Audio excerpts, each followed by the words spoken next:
Welcome to Screen Grammar, how motion activates the narrative. This is a turning point in how we think about shots. They are not just technical choices, but narrative expressions. We are entering the territory where every frame, every movement, every cut is deliberate. Before we talk about how shots move, let's ask, why do we film at all?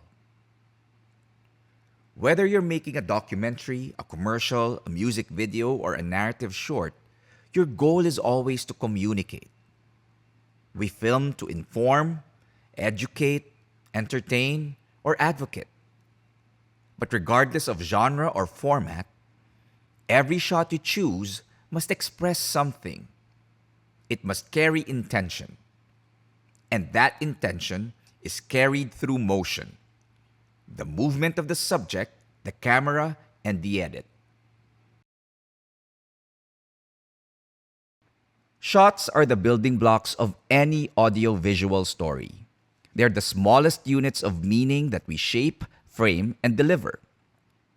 But the frame is not just a window. It's a lens. And every lens tells the audience where to look, what to feel, and how close they are to the truth.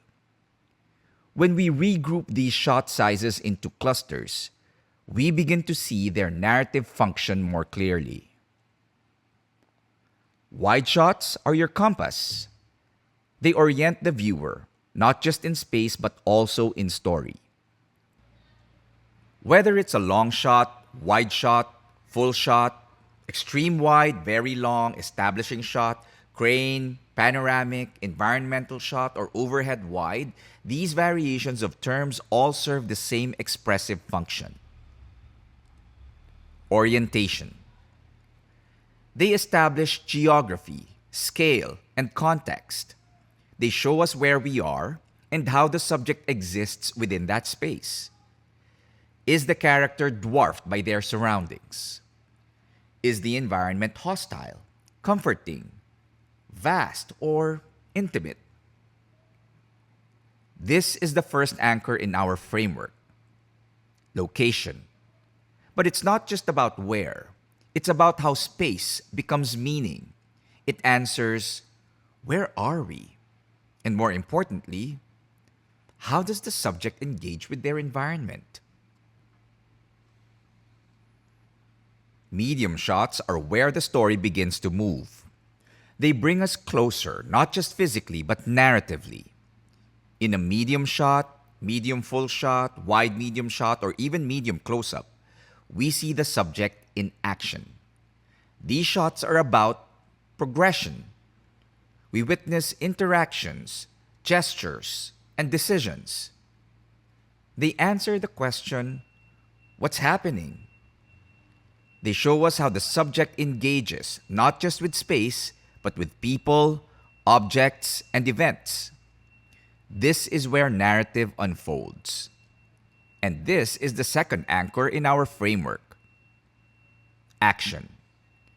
It's about movement, and more importantly, narrative momentum. Medium shots are the bridge between orientation and emotion. Finally, the close-ups. It is where the story breathes. They bring us into the subject's emotional core.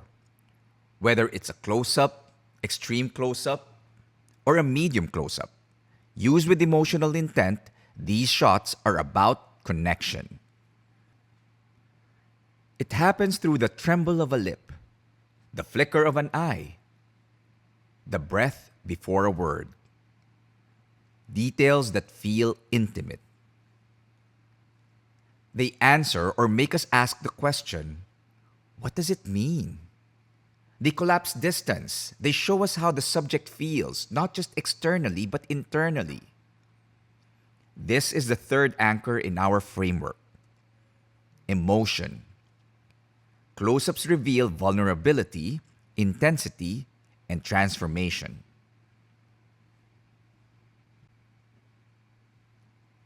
These are the anchors of narrative expression that are used not just to navigate the technical terrain of shot sizes and camera placement, but to stay anchored in the story, to make choices that are not just functional, but expressive. Location is your spatial anchor that orients the viewer. Action is your kinetic anchor that drives progression.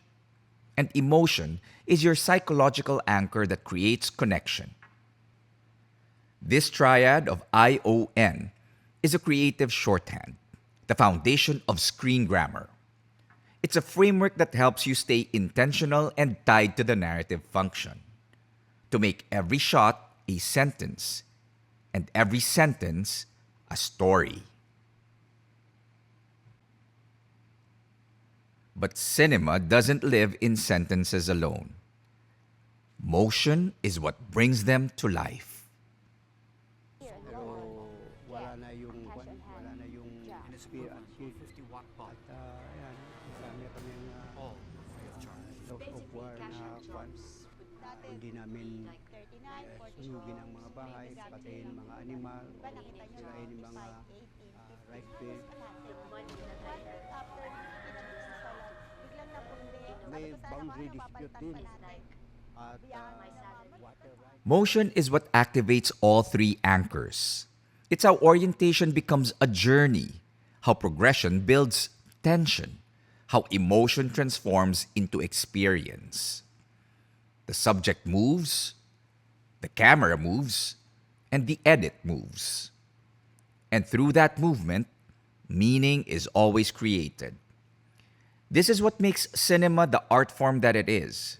Not just what we see, but how it moves us. Motion begins with the subject. The movements that reveal intention, emotion, and transformation. Subject motion is movement within the frame. The way a character walks, turns, gestures, or even breathes. Their proximity to one another.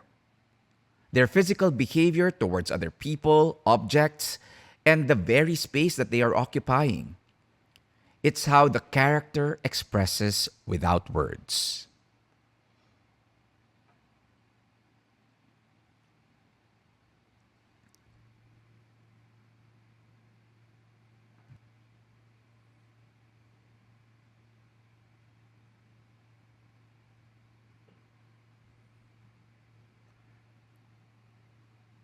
Motion isn't just in the subject, it's in the frame itself.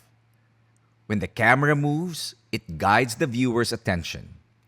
It shapes rhythm, reveals space, and creates emotional immersion. A pan can follow a character's gaze. A tilt can elevate a moment. A tracking shot can pull us into urgency or intimacy. This movement of the camera is how we choreograph the audience's vantage point.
Editing is the final expressive dimension of motion. At its most basic, it's simply how we organize shots through sequential or continuity editing, how one moment leads to the next. But beyond structure, editing shapes time itself. It guides emotion, progression, and transformation across shots. Through montage, rhythm, motif, and transitions, editing becomes the pulse of the story. It's not just about what comes next or what is juxtaposed with each other. It's about how the next moment feels.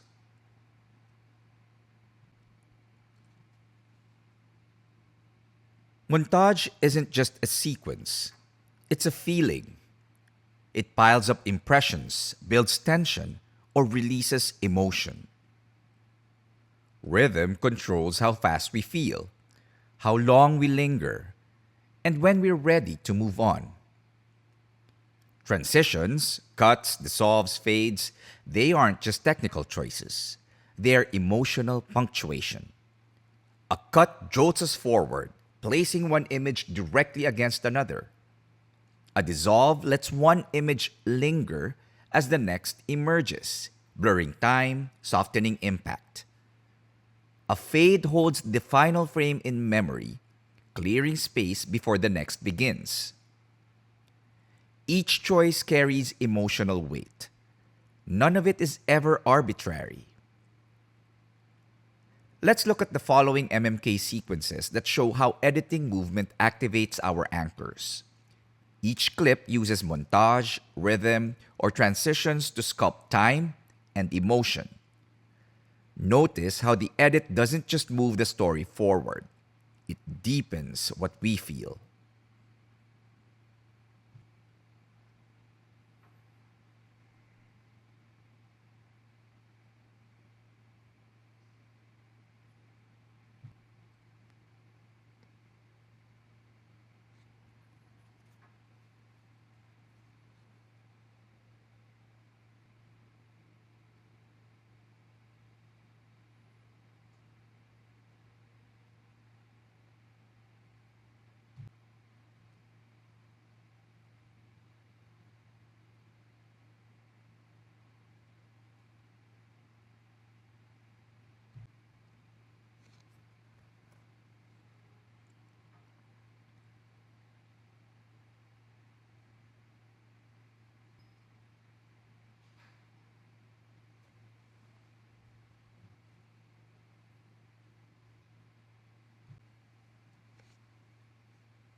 We began with the anchors of narrative expression: location, action, and emotion.